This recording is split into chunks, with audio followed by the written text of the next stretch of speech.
Y'all come on around here and learn something.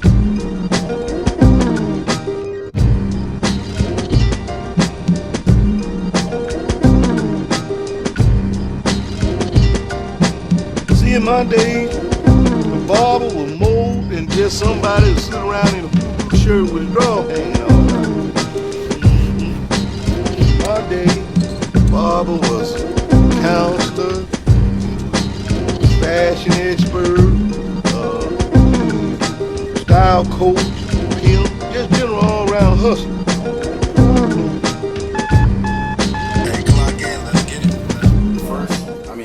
The first time I learned how to like actually like tip someone was at the barbershop. Right. Like my dad, hey, give him this. Tipped him, look him in the eye, shake his hand. Like that stuff, it matters, man. Like we're all in business. We all network and meet people. And looking back on it, it's like that was my first encounter to like really thank somebody for the services, and it means a lot, man, especially for a young kid. We talked about this, right? Like we have sons. You're gonna have a son in a month. Yeah.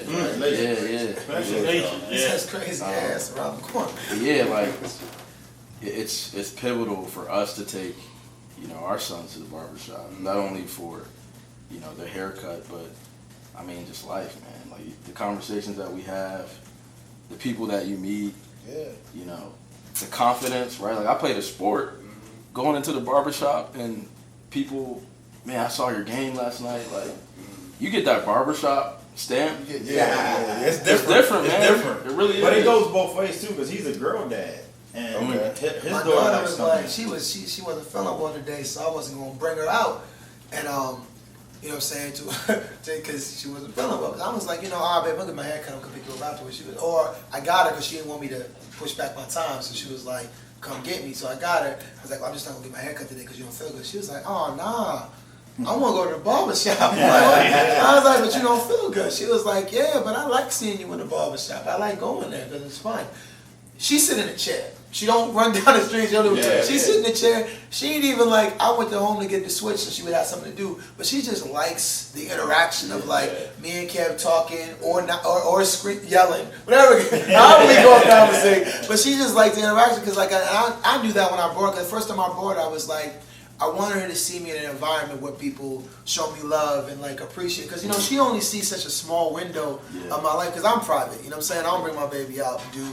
I'm a very like personal person. Everybody got these great relationships and stuff, but like my kid is like, that's my gem. You know what I'm saying? So I don't give that to everybody. You know what I'm saying? So like I'm very private with her. So she don't get to see how big her dad is. You know what I'm saying? Not to toot my own, but I do have a big personality. I have a lot of friends, a lot of people that I've helped and touched. And when she sees me in a barbershop and everybody show me love and we all respectful, or even if we arguing, like we was arguing, I think I told him stupid in the argument. You know what I'm saying? So he was hot because we wasn't getting along and stuff. But at the end of the joint, you know what I'm saying? It's all love. It's always love. I leave you like be safe. They greet her. They greet her. All right, baby blue. All right, little blue. You know what I'm saying? I didn't realize how much it resonated with her. I was telling him earlier until the day when she was like, I want to go to the barbershop with you. Because she all now, every few days, I'll come over, she'll come in. And she'll check my haircut. And I never peeped it. And then, it didn't make sense until the day. And she got a little job. She like, Tuesday, Daddy gets his haircut with me. And I made it to, it's just normally Friday. But I made it Tuesday so I can bring her with me. I wanted her to see me at the shop with everybody because she gets a kick out of it. How old is she? She's 9. And that's her thing, bro. She like, barbershop, if we going to barbershop today?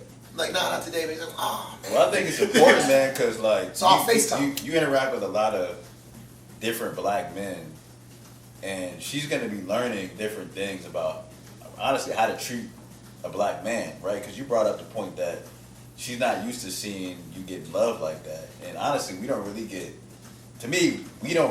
love like that. And we're not really appreciated by women in general, man. Like, there's this whole toxic femininity thing going on, and it's really Did you turn it up now? You ain't Yeah, he did. Yeah, I told him. Oh, that's a great segue. Yeah, man, we just it's been in our community, I think, longer than some others, just because of the honestly, the real pandemic to me in the black community is broken homes, right? And that's led to women think they don't need man, independence. And honestly, I haven't dealt with it yet, but people talk about like deadbeat, fathers and all that other stuff. Man, I see some terrible mothers, man, single mothers, and a lot of it has to do with this whole, toxic femininity, man. So I'd love to get y'all's perspective because y'all are older. I'm about to have a kid. I just turned 30, so I'd love to get y'all perspective because it's a different age, man. It is probably. It is one of the hardest things in the world when you're not fighting or you're not arguing. You're not debating with logic. You're debating with trauma. You know what I'm saying? Yeah. Like that's it's one of the hardest things because if we had our drops.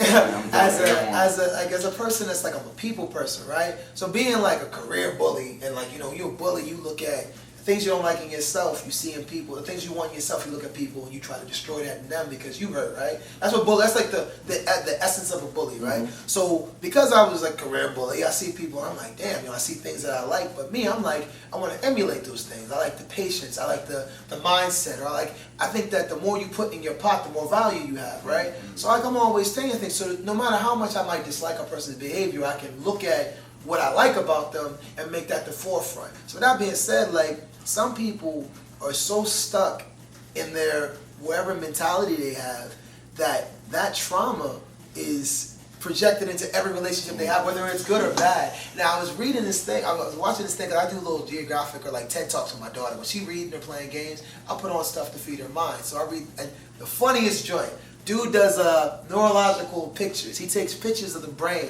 right? Because he was like, psychologists are the only doctors that don't look at the organ they treat. Right? Heart. Cardiologists look at the heart. So everybody look at what they treat. A psychiatrist or a therapist talks to you and never looks at your brain, just decides off your head. And so someone that might have a trauma might look a certain way and look a certain way. Right. And in the black community, like, you can blanket statement as like broken homes or the case may be, but we don't know how these women's brains or how the mindset of someone black in different communities is actually hurting. And if you don't do repair to their brains, to their minds, that studies show that their damage to their brain will transfer generationally.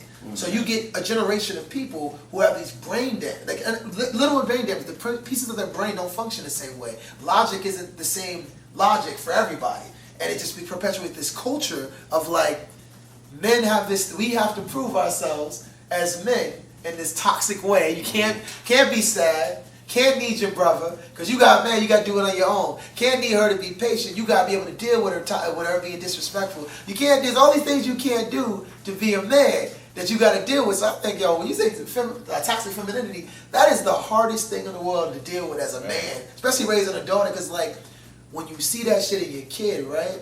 And I'm like a man, I'm real prideful. So I see my kid look at me and she got eyes like she's, what I'm saying? It looked like something I don't want her to look like. I gotta remember, that's my daughter. She a sponge. She absorbed that. That ain't her. You know what I'm saying? She don't know what she's doing. She a kid, so you gotta remember to detach that too. So, in addition to parenting being hard as shit, you gotta deal with the fact that you watching something that you care about with all your heart. Go through this mental damage that you can't fix. You can't fix that. I said that takes a unique type of treatment. You can't do that. Now you got something that's gonna be coming up that I've already gone through. My first child was a girl. Yeah. So one weekend my wife went to some church retreat with the women in the church. I was with my daughter at the house.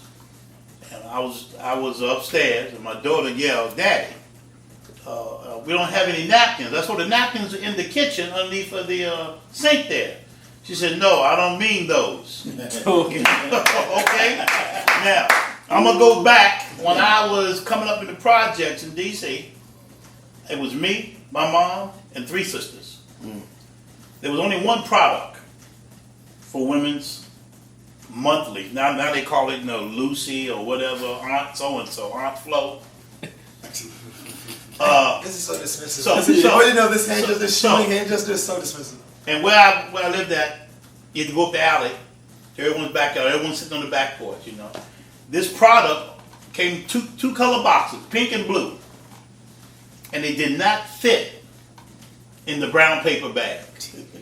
So I'm coming up the alley with this box. So I had a phobia about that because they would be Yeah. teasing me and everything. Right. So now, go back to my daughter.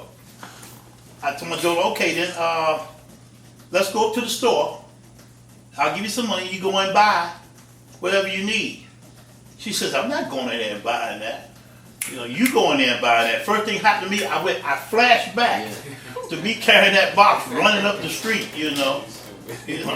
Well, that's, hey man, those things impact you. So you guys gonna have girls, man, you're gonna come to that age when they start having that. Now, you may be in a situation where you may be home with her, about, you know, yourself, and that thing may come on at that particular time. That don't bother me, You man. gotta do something. No, That's right some now. old school mindset. Well, like, true, bro, yeah. I'm But a you- 2022. Like, I'm a grown ass man in the new age. Like, Yeah, but you go in the store, what you gonna order? I'll get a tampon for my kid. Like, Okay. like, you think I give a about some tampons? Heavy flow, These light people- flow. They tease Heavy me. flow, No, light like, flow. You gotta take care of You your don't baby. know, yeah. But like, Sean, like, you ever dealt with a chick where you did, and like, you were, like, first off, toxic femininity. What do you think that term means? You. I think that term is when women have a genuine disrespect and a misplaced. It's a disorder with the order of the way things are naturally supposed to be. So they twist it upside down, and they either are equal or above what a man's role is. Not necessarily a man As a person. but a man's role. Super And a important. man's role is never going to be equal to a woman's role. We got And vice versa. leadership, manager and assistant manager are never equal. They're both important, but they're never equal. Because if assistant manager messes up, it still falls on the manager. The manager messed up, it don't fall on the assistant manager. It falls on the leader. So they're never going to be equal. And I think that women have forgotten that part. Therefore, they don't know how to do their role, which is highly important for us to be able to successfully do our role. Equal and role are trigger point. Like those, like you said, I get what you're saying. But it's real. But like those joints are trigger words. You say, Especially you in, tell a in woman, this age. Dog. Right. Alpha That's female. toxic. Alpha female. Toxic. I see it all the time on social media. Alpha female. If they can turn it Alpha off, female. I think it's sexy if she's an alpha female, but can turn it off as soon as she walks in the door. they say you gotta earn that though. That's She the has thing. to be able to turn it off, because that's discipline. That's saying I'm gonna go out here and I'm gonna run this business, or whatever.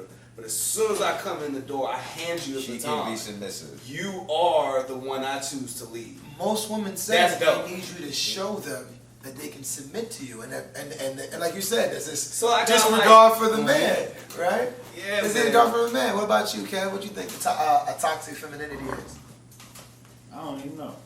I'm just gonna be honest. I was sitting here thinking, I'm like, how can I answer this question? But it hasn't resonated to me yet. That's why I was trying to listen to, Yo, y'all answers. Have you ever heard a chick say that's toxic masculinity? Yeah. She's probably toxic feminine.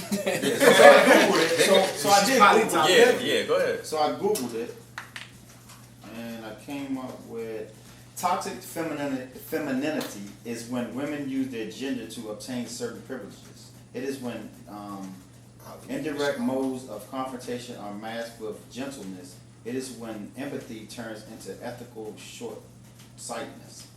That's completely different. Yeah. I know, right? That's Femininity a is what That's they're a trying to tactic, be. though. It's So, trying to- yeah, that is. It's Well, being well, girly to get that's- what you want, so we just Yeah. don't turn around all wrong. But that's a double standard, right? Like a woman who's attractive and knows they're attractive, they'll leverage that to get into the club, right? But they won't acknowledge, going back to roles, they won't acknowledge a man's role, right? Because they make a certain amount of money or they have this position in their corporate job. But how can you leverage, that advantage that you have with your looks, right? But not be submissive to a man that has a certain role. But now I make more money. I'm kind of on this when it comes to That's the submit. discipline, Sean. When it comes down to the submit thing, like I feel like you gotta earn that because You do? because The man